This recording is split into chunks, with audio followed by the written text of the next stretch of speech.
Saudi Arab the line mega প্রজেক্টে আবারও কাজ শুরু করেছে। বিশ্বের সবচেয়ে উচ্চবিলাসী মেগা প্রকল্পটি এখন দেখা যাচ্ছে। স্যাটেলাইট ইমেজ এবং ড্রোন ফুটেজ প্রকাশ করেছে যে তারা গত কয়েক মাস ধরে ভিত্তি খনন করছে, কিন্তু এখন বড় গুজব ছড়ানো শুরু হয়েছে। রেখাটি মূল পরিকল্পনার তুলনায় উল্লেখযোগ্যভাবে ছোট হয়ে আসছে। এটি কি লাইনের শেষ হতে পারে এবং লাইনটি কি পুরোপুরি বন্ধ হয়ে যেতে পারে? চলুন জেনে আসি আজকের এই ভিডিওতে। 2021 সালে সৌদি আরবের ক্রাউন প্রিন্স মোহাম্মদ বিন সালমান এই লাইনটি ঘোষণা করেছিলেন। যদিও এই প্রকল্পের পরিকল্পনায় একটি ভবিষ্যৎ শহর দেখানো হয়েছিল, যেটি উপর থেকে নিচ পর্যন্ত 500 মিটার এবং সৌদি আরবের মরুভূমির মধ্যে দিয়ে মোট 170 কিলোমিটার প্রসারিত। এটি নির্মাণ করা 2800টি ওয়ান ওয়ার্ল্ড ট্রেড সেন্টারের সমতুল্য হবে এবং তারপর সেগুলোকে এক সারিতে সারিবদ্ধ করা হবে। মোট 5600 ওয়ান ওয়ার্ল্ড ট্রেড সেন্টার। এই বিশাল কাঠামোতে প্রায় 10 মিলিয়ন মানুষ বসবাস করতে পারবে। কোনো গাড়ি বা গ্রিন হাউস নির্গমন হবে না এবং পুরো শহরটিতে পুনর্নবীকরণযোগ্য শক্তিতে চালিত হবে। লাইনটি অত্যাধুনিক কৃত্রিম বুদ্ধিমত্তা দিয়ে সজ্জিত হবে। এই সিস্টেম অপরাধমূলক কার্যকলাপের মতো বিষয়গুলোকে ট্র্যাক করবে এবং বাস্তব সময়ে ঘটনাগুলো মোকাবেলা করতে নিরাপত্তা বাহিনী পাঠাবে। এটি লাইনের সাথে নিয়ম নামক একটি বিস্তৃত সৌদি আরবের প্রকল্পের অংশ। তারা অক্সিজেন ফোর্ট সিটি এবং সেলা বিলাসবহুল দ্বীপের মতো ট্রেনা উইন্ডোর রিসোর্টের মতো অন্যান্য অত্যাদর্শক মেগা প্রকল্প তৈরি করেছে। মাত্র কয়েক মাস আগে তারা এপিকনের মতো বিশালাকার হোটেলগুলির একক নামে একটি উল্টো ডাউন আকাশচুম্বী ভবন এবং অবিশ্বাস্য স্থানটি উতামা নামে পরিচিত এই পাহাড়ের মুখে খোদাই করা সহ আরও কিছু প্রকল্পের ঘোষণা করেছিল। আপনি যখন এই সমস্ত নিয়ন প্রকল্পগুলি দেখেন তখন সত্যি মনে হয় আপনি ভবিষ্যতের কিছু দেখছেন। তবে এটি বলতে হবে, যখন লাইনের মতো প্রকল্পগুলি প্রথম ঘোষণা করা হয়েছিল তখন সবাই জিজ্ঞাসা করেছিল যে লাইনটি আসলেই কি নির্মিত হবে। অনেক লোক সেই লাইনের দিকে চোখ ঘুরিয়েছিল, যে তারা ভেবেছিল এটি কেবল একটি প্রচার স্টান্ট ছিল, একগুচ্ছ 3D রেন্ডার এবং বিশাল প্রতিশ্রুতি যা সত্যি কোথাও দেখা যাবে না। কিন্তু গত কয়েক বছরের হিসাব সবাইকে অবাক করে দেয়। আসলে লাইনের কাজটি চলছে। এই স্যাটেলাইট চিত্রগুলি দেখিয়েছিল যে বিমানের কাজ চলমান অবস্থায় রয়েছে। এমন মনে হচ্ছে যেন দলগুলি একবার পুরো লাইনের ভিত্তি খনন করছে। 170 কিলোমিটার প্রসারিত হবে। এটি মহাকাশ থেকে দৃশ্যমান ছিল।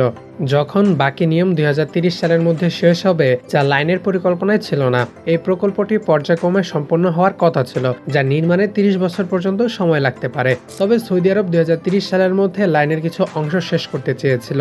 1.5 মিলিয়ন বাসিন্দাদের জন্য সেই স্যাটেলাইট ইমেজগুলো সরানোর জন্য যথেষ্ট। তারপরে অফিসিয়াল ড্রোন ফুটেজ অনুসরণ করা হয়েছিল। যেহেতু সম্প্রতি ফেব্রুয়ারি 2024 নিয়ম তার বিশাল সাইটটি দেখিয়েছিল, সাহসিকতার সাথে এটিকে বিশ্বের বৃহত্তম আর্ট ওয়ার্কস অপারেশন বলা হচ্ছে। যাই হোক, সেটা এখন পুরো 2 মাস আগের কথা এবং গত কয়েক সপ্তাহে কিছু গুজব ছড়ানো হয়েছে যে লাইনটা এখনো প্ল্যান করছে।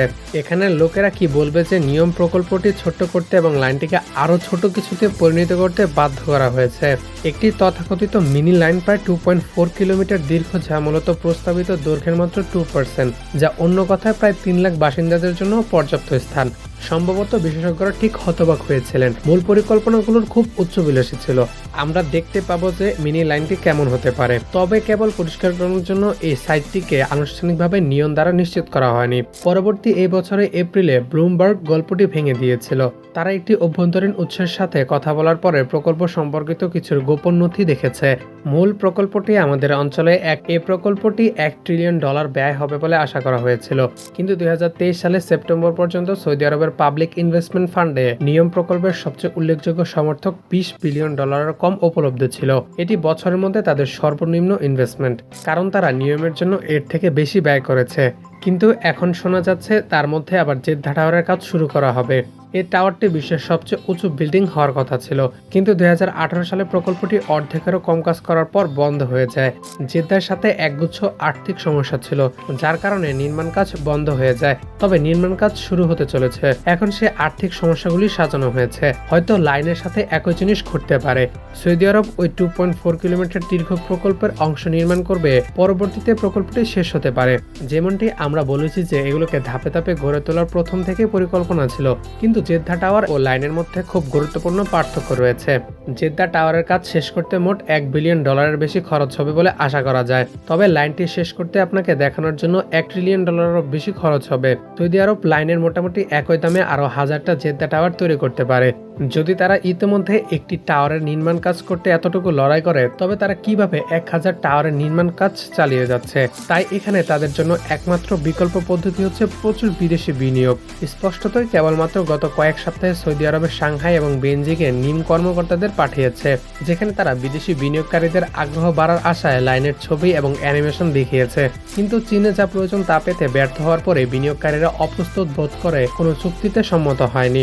নিয়ম কর্মকর্তারা এখন কিছু ব্যক্তিগত জোট চার্টার করায় এবং সারা বিশ্বের অন্যান্য ব্যাংকার এবং বিনিয়োগকারীদের কাছে উড়ানোর পরিকল্পনা করছেন। হয়তো কেউ ক্যাশ ডলার দিবে, কিন্তু ট্রিলিয়ন ডলার? বিদেশি বিনিয়োগকারীরা নিয়নের জন্য দৃষ্টিভঙ্গি এবং যে দেশে বিনিয়োগের জন্য তারা নার্ভাস হয়ে পড়েছে, যেটি কেবল একটি দুর্দান্ত ট্র্যাক রেকর্ড নেই, তার দ্বারা প্রভাবিত বলে মনে হয় না।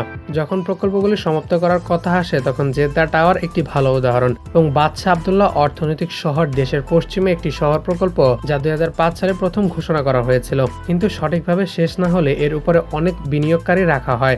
সৌদি আরবের মানবাধিকার রেকর্ড থেকে 1 বছর আগে 3 জন স্থানীয় উপজাতিকে মৃত্যুদণ্ড দেওয়া হয়েছিল যখন তারা প্রতিবাদ করেছিল যে তারা তাদের হোমল্যান্ডের মধ্যে দিয়ে লাইন কেটেছে। লাইন এবং নিয়ম সামগ্রিকভাবে ভিশন 2030 এর গুরুত্বপূর্ণ অংশ। এই মেগা প্রকল্পগুলি বিশ্বের দৃষ্টি আকর্ষণ করার জন্য ডিজাইন করা হয়েছে। সেগুলো যদি বাতিল হয় এবং ছোট করা হয় তবে লোকেরা আগ্রহ হারাতে শুরু করতে পারে, এবং সম্ভবত সেই কারণেই তারা ব্লুমবার্গের গল্পটি সত্যি বলে স্বীকার করতে চায় না। মিনি লাইন দেখতে কেমন হবে মনে হচ্ছে? যাই হোক, এটির উল্লেখ করা মূল্যবান যে এমনকি একটি 2.4 কিমি লাইন তৈরি করা এখন বেশ কঠিন হবে। মূল সংস্করণের মতো লাইন তৈরি করা কঠিন নয়, তবে এটি একবার দেখুন। আমরা শুরুতে বলেছিলাম যে পূর্ণদৈর্ঘ্যের লাইনটি 3000 ওয়ান ওয়ার্ল্ড ট্রেড সেন্টারের 2টি সারির মতো হবে, এমনকি মিনি লাইনটি 40টি ওয়ান ওয়ার্ল্ড ট্রেড সেন্টারের 2টি সারির মতো সমতুল্য হবে। এটি এখনও একটি অন্তত উচ্চবিলাসী প্রকল্প, বিশেষ করে যখন আপনি বিবেচনা করেন যে এটি সম্পূর্ণরূপে অসতর্ক এবং সম্পূর্ণরূপে পুনর্বিকিরণযোগ্য এবং কার্টিং এজ কৃত্রিম বুদ্ধিমত্তার একটি সিস্টেম দ্বারা সমর্থিত। অবশ্যই যদি তারা লাইনের দৈর্ঘ্যে কাটার সিদ্ধান্ত নেয় তবে অন্যান্য বৈশিষ্ট্যগুলো হ্রাসের সাথে আঘাত করা হবে না এমন কোনো গ্যারান্টি নেই। নিয়মকে মিনি লাইনের উচ্চতা কমাতে বাধ্য করতে হতে পারে। শুধুমাত্র প্রকৌশলীদের দৃষ্টিকোণ থেকে এটিকে আরও সাশ্রয়ী এবং আরও বাস্তবসম্মত করার জন্য বা সবচেয়ে খারাপ সম্ভাবনা রয়েছে যে তারা এই উচ্চাকাঙ্ক্ষী মেগা প্রকল্পটি সম্পূর্ণরূপে বাতিল করবে, এবং মিনি লাইনটি কোথায় হবে সেখানে কয়েকটি সম্ভাব্য বিকল্প রয়েছে। যা আমরা শুরুতে বলেছিলাম, সৌদি আরব 2023 সাল থেকে এই স্যাটেলাইট চিত্রগুলি ইতিমধ্যে 100 কিলোমিটারের বেশি জমি খনন করেছে। আপনি এখন এই খননের একটি মোটামুটি রূপরেখা দেখতে পারেন। তারা আকাবা উপসাগরের প্রান্ত থেকে পশ্চিম শুরু করে, তারপর তারা মরুভূমি এবং পূর্ব পর্বতমালার পূর্ব থেকে যাত্রা শুরু করে। আপনি যখন স্যাটেলাইট ইমেজে এটি দেখতে পাচ্ছেন একটি পরিষ্কার কাট অফ পয়েন্ট যেখানে খনন কাজ বন্ধ হয়ে যায়। মিনি লাইন সম্ভবত এই দুটি শেষ বিন্দুর মধ্যে কোথাও নির্মিত হবে বলে আমি আশা করছি। খনন কাজ এখানে শুরু হয়েছে বলে মনে হয় না। সম্ভবত এই ভূখণ্ডটি এতই পাথুরে এবং পর্বতময় যেটি আমাদের থেকে 20 কিমি বা 100 কিলোমিটার পূর্বে পশ্চিমে প্রসারিত। এটি নিশ্চিত হওয়া কঠিন, কিন্তু এই পশ্চিমা বিভাগটি অন্তত আমাদের দৃষ্টিকোণ থেকে বাকি নিয়ন প্রকল্পের ক্ষেত্রে অনেক বেশি সম্ভাবনা বোধ করে। সবগুলি উপরেখার মধ্যে এবং তার আশেপাশে তৈরি করা হচ্ছে, তাই বাকিগুলোর কাছাকাছি কোথাও মিনি লাইন তৈরি করা সবচেয়ে ভালো হবে। ভিডিওটি ভালো লাগলে লাইক করতে পারেন এবং সাবস্ক্রাইব করে পাশে থাকতে পারেন। দেখা হবে পরবর্তী কোনো ভিডিওতে। ততক্ষণ পর্যন্ত ভালো থাকবেন।